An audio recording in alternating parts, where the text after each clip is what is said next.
మీకే కాదు తెలంగాణ ప్రభుత్వానికి కూడా. ఎందుకంటే ఇంతమంది సోషల్ వెల్ఫేర్ రెసిడెన్షియల్ ఇన్స్టిట్యూట్స్ నుంచి సక్సెస్ఫుల్గా బయటకు వచ్చినటువంటి విద్యార్థులని సన్మానించుకోవడం, సత్కరించుకోవడము తెలంగాణ ప్రభుత్వానికి కూడా ఎంతో గౌరవమైనది.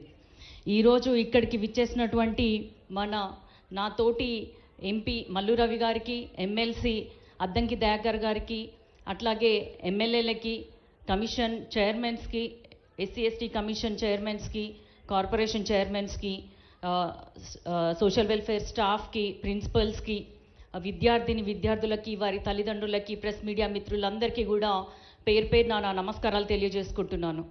మనందరికీ రాజ్యాంగం ఇచ్చిన గొప్ప హక్కు ఏదైనా ఉందంటే అది పేద బడుగు బలహీన వర్గాలు పేదరికంలో చీకట్లు అలుముకున్న జీవితాల్లో వెలుగునిచ్చేది చదువు మాత్రమే అని నమ్మిన డాక్టర్ బిఆర్ అంబేద్కర్ మనకిచ్చిన రాజ్యాంగంలో చదువుకోవాలి, ప్రతి ఒక్కరికి చదువు అవ్వాలి, చదువు నేర్చుకుంటేనే జీవితాలు బాగుంటాయి, పేదరికం నుంచి కుటుంబంలో ఒక్కరు చదువుకున్నా కూడా కుటుంబం అంతా బాగుపడుతుంది అన్న ఉద్దేశంతో విద్యా హక్కును కల్పించిన డాక్టర్ బిఆర్ అంబేద్కర్ గారికి మనం అందరం ఒకసారి గట్టిగా చప్పట్లు కొట్టాలని కోరుకుంటున్నాం.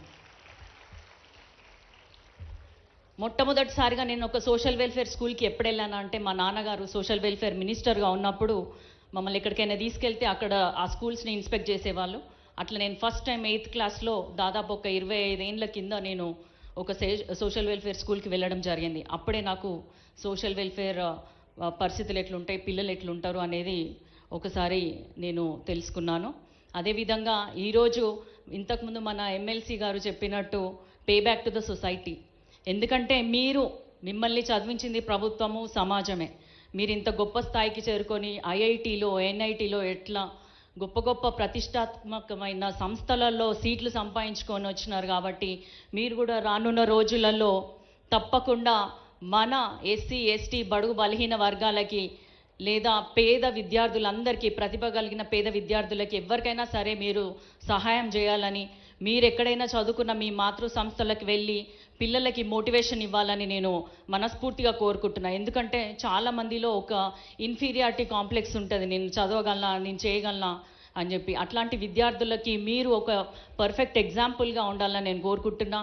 మీరందరూ కూడా తెలంగాణ ప్రభుత్వంలోని విద్యా వ్యవస్థకి బ్రాండ్ అంబాసిడర్స్గా ఉండాలి. ఎందుకంటే మన సీఎం గారు ఏదైతే యంగ్ ఇండియాకి నేను బ్రాండ్ అంబాసిడర్ అని చెప్పి ఇప్పుడు యంగ్ ఇండియా ఇంటిగ్రేటెడ్ స్కూల్స్ అని దాదాపు 55 నియోజకవర్గాలలో 200 కోట్లతోటి దాదాపు 11,000 కోట్ల నిధులు మంజూరు చేయడం జరిగింది. నిన్న కూడా ఇంకొక లిస్ట్ వచ్చింది, అందులో దాదాపు ఎస్సీ ఎస్టీ మైనారిటీ ముస్లిం స్కూల్స్ అన్నీ కూడా ఒకటే చోట ఒక కాంప్లెక్స్ రూపంలో పెట్టేసి అందరికి అక్కడే సమాన విద్య అందే విధంగా కృషి చేస్తున్న తెలంగాణ ప్రభుత్వాన్ని మీరు గుర్తించాలి.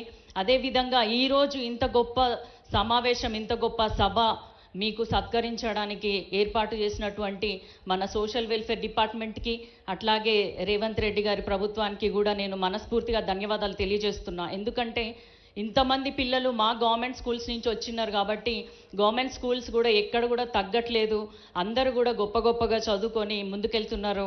టాలెంట్ అనేది ఎవరి సొత్తు కాదు, ఎవరైతే కష్టపడతారో అది మట్టిలో మాణిక్యంలాగా తప్పకుండా పైకి వస్తారని మీరందరూ దాన్ని రుజువు చేస్తున్నారు.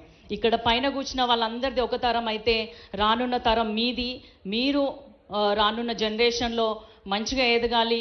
మీరు కూడా రేపు పొద్దున మాలాగే ఒక ఎమ్మెల్యే కావచ్చు, ఎమ్మెల్సీ కావచ్చు, కలెక్టర్ కావచ్చు, ఏదైనా అవ్వచ్చు. మీరు తలుచుకుంటే సాధించలేనిది ఏది లేదు.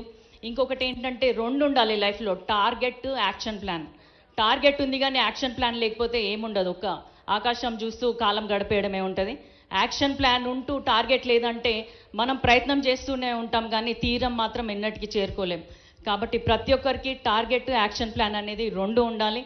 మీరెవ్వరికి కూడా తీసిపోరు. దళితులు, బడుగు బలహీన వర్గాలు, బహుజనులు ఎంతోమంది మేధావులు ఉన్నారు. వాళ్ళందరికీ కూడా మీరు స్ఫూర్తిదాయకంగా ఉండాలి. మీరు ఇంకా ప్రతి ఒక్క విద్యార్థి ఒక పొజిషన్కి రాగానే అక్కడ నేర్చుకోవడం ఆపేస్తే మన జీవితం అక్కడే ఆగిపోతుంది. కాబట్టి ప్రతి ఒక్కరు కూడా నిత్య విద్యార్థిలాగా ఉంటేనే మనము ఎంత కింది స్థాయి నుంచి వచ్చినా పై స్థాయికి వెళ్ళే అవకాశం ఉంటుందని మీ అందరికీ తెలియజేస్తున్నా. ఇప్పుడున్న అతిపెద్ద మహమ్మారి ఏంటంటే డ్రగ్స్. మీరందరూ జీవితంలో ఇప్పుడు ఒక ఉన్నత స్థానానికి, ఒక పొజిషన్కి చేరుకున్నారు. డాక్టర్ గానో, ఇంజనీర్ గానో, లేకపోతే స్పోర్ట్స్లో ఏదో ఒక విధంగా గెలుపు సంపాదించుకున్నారు. కానీ ఇప్పుడు మీకు అంతా రెక్కలు విప్పిన పక్షుల్లాగా ఉన్నారు. మీరందరూ ఆ రెక్కల్ని జాగ్రత్తగా కాపాడుకుంటూ ఎగిరితేనే మీ గమ్యస్థానాన్ని చేరుకుంటారు. లేదా చెడు మార్గాల్లో డ్రగ్స్ కానీ ఇంకా ఏదైనా కూడా ఇప్పుడు ప్రతిదీ అవైలబుల్గా ఉంటుంది. దానికి దూరంగా ఉంటూ మీ చుట్టుపక్కల ఎవరైనా డ్రగ్స్కి బానిసలు అవుతుంటే గమనించి వాళ్ళకి కూడా కౌన్సిలింగ్ ఇప్పించడమో ఏదో ఒక సహాయం చేస్తూనే అందరినీ కూడా సన్మార్గంలో నడిపించే బాధ్యత మీ అందరిపైన కూడా ఉందని తెలియజేసుకుంటున్నా. ఈరోజు ఇంకొక విషయం ఏంటంటే మేనిఫెస్ట్. మీరు ఏదైతే అవ్వాలనుకుంటున్నారో అది మేనిఫెస్ట్ చేసుకోవాలి.